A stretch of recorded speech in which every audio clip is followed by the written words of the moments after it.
Good morning, students. Today, in your social science class 10th, we are going to study lesson 3 agriculture, and the topic is change in cropping pattern, the story of Sankra village.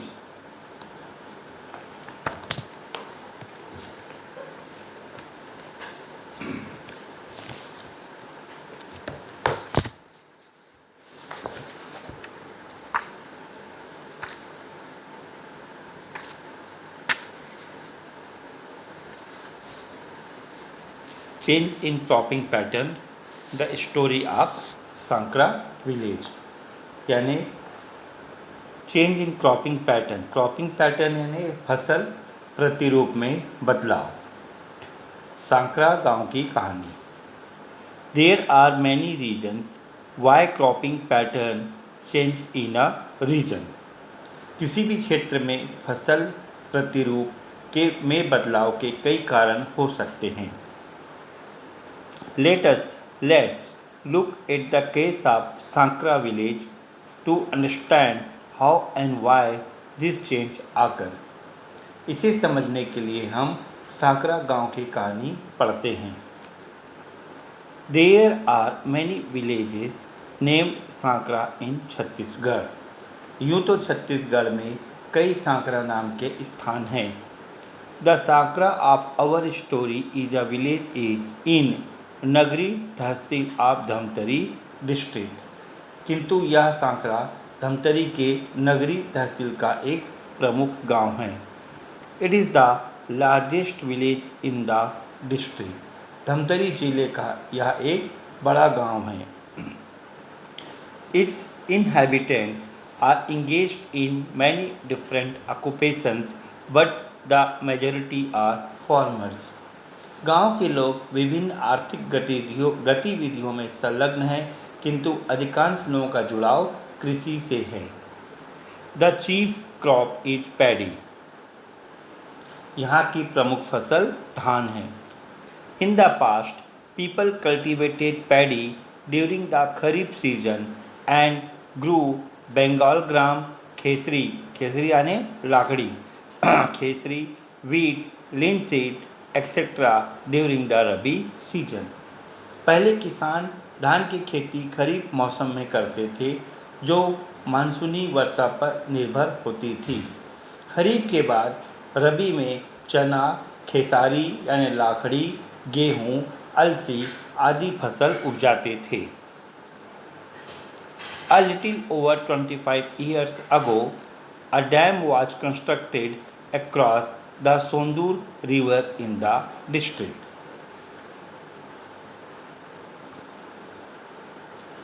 लगभग 25 वर्ष पहले सोंदूर जलाशय से नहर द्वारा किसानों के खेत तक पानी दिया गया। Canals from the Sondur Dam brought water to the village. यानी सोंदूर डैम से पानी खेतों को दिया गया। Farmers now didn't have to wait for the monsoon to irrigate their kharif paddy crop. इससे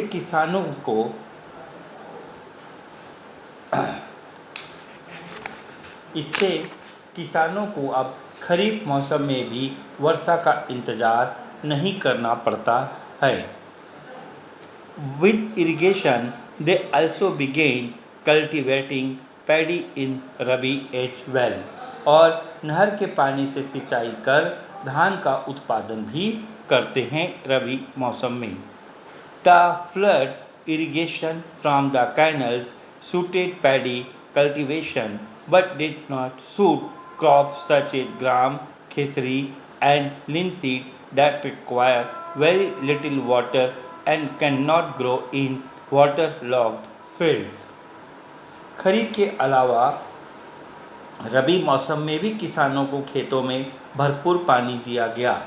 यह पानी एक साथ दिया जाता है, जिससे सभी खेतों में पानी की इतनी मात्रा हो जाती है कि वहाँ आसानी से धान की उपज हो सकती है। किंतु कम पानी की आवश्यकता वाली फसलें जैसे चना, खेसारी यानी लाखड़ी, गेहूँ, अलसी आदि नहीं हो सकती है। So the farmers gradually stopped growing these crops। और इसलिए शासन ने इसलिए रबी फसल और किसानों ने क्या किया, गेहूं, चना, अलसी, खेसारी आदि की खेती छोड़ दी। The government also launched a paddy procurement scheme to encourage more and more farmers to grow paddy during the rabi season। और क्या हुआ, शासन के द्वारा किसानों को न केवल पानी उपलब्ध कराया गया बल्कि धान की खरीदी की व्यवस्था भी की गई। इससे किसान धान की खेती की ओर प्रोत्साहित हुए।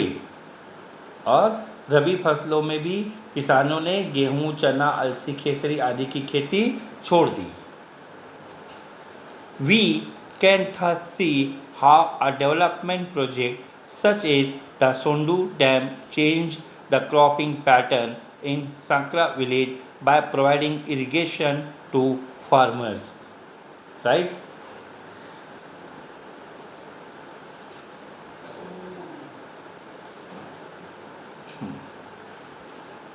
इस प्रकार क्या हुआ कि शासन के द्वारा उठाए गए कदम से गांव के फसल प्रतिरूप में बदलाव आ गया।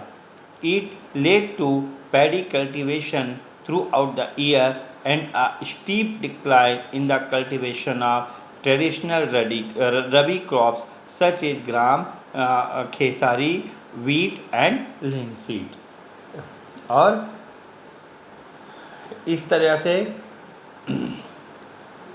क्या हुआ कि पैडी का कल्टीवेशन यानी धान की खेती साल भर चली और बाकी जो खेती रहती है, कल्टीवेशन होता है जो पारंपरिक रबी क्रॉप है जैसे चना है, खिसरी, लाखड़ी, वीट, गेहूँ है ना, इस सब की खेती जो है वह धीरे धीरे कम होती गई। Now here in map 3.1 and 3.2 देखिए ये मैप है 3.1 में। इस मैप को स्टडी कीजिए पहले अपनी बुक से, और यहाँ पे 3.2 ये मैप, ठीक है। ये मैप को पहले निकालिए अपनी बुक में, ओपन कीजिए और स्टडी करेंगे।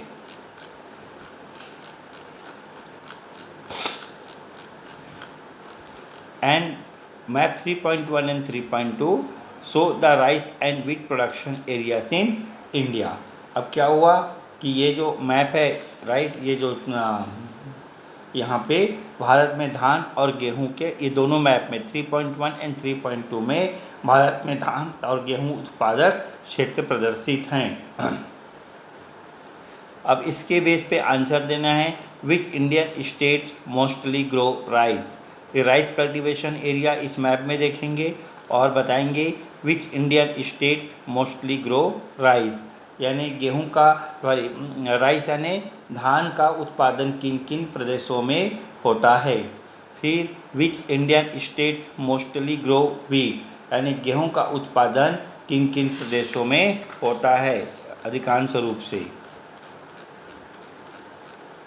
Now question number 3, why is rice not cultivated in Rajasthan and why is wheat not cultivated in Tamil Nadu. यानी पूछ रहा है कि राजस्थान में धान और तमिलनाडु में गेहूं उत्पादन क्यों नहीं होता है। And can you identify any difference in the rice and wheat growing states, discuss with your teacher to understand the reasons for the difference. ये डिस्कशन आपको PDF फाइल में मिल जाएगा। और यहाँ पे ये पूछ रहा है क्या धान और गेहूं उत्पादन के प्रदेशों में आपको भिन्नता दिखाई दे रही है। Okay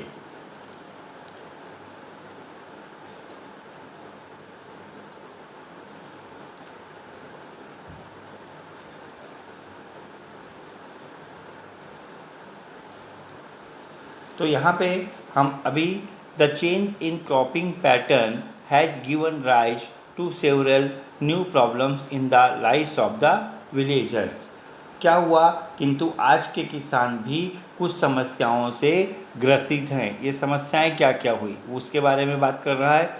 we saw how irrigation led to a sharp decline in the cultivation of traditional rabi crop. अब क्या हुआ कि रबी मौसम में जैसे चना, खेसारी, लाखड़ी, गेहूं, अलसी आदि की खेती वो चाहकर भी नहीं कर पा रहे हैं, right.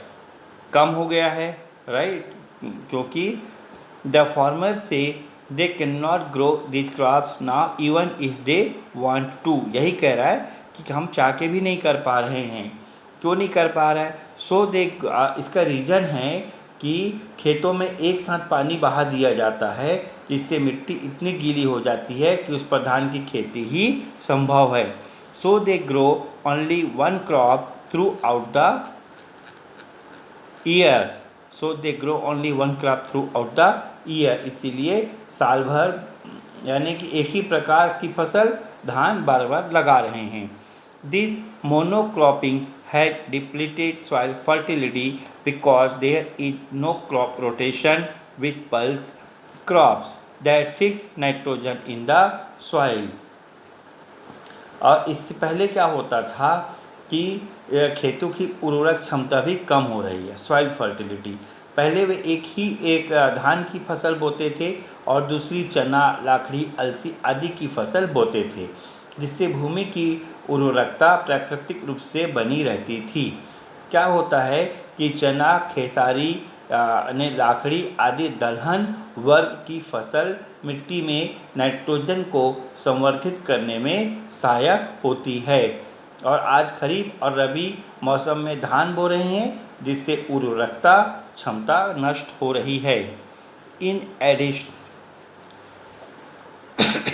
Addition the paddy fields no longer teem with in addition the paddy fields no longer teem with fish that the villagers used to catch, dry and store to supplement their diet।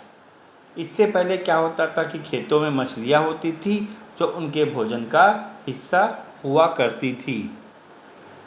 They say the chemical fertilizers and pesticides do not allow fish to survive। और क्या होता है कि आज खेतों में रासायनिक खाद और कीटनाशकों ने सभी मछलियों को नष्ट कर दिया है। Another change is in the use of farmyard manure। और क्या होता है? फार्म यार्ड मैन्योर यानी गोबर की खाद जो अब बनाते थे, गोबर की खाद की सहायता से खेती करते थे, उसमें परिवर्तन हुआ है।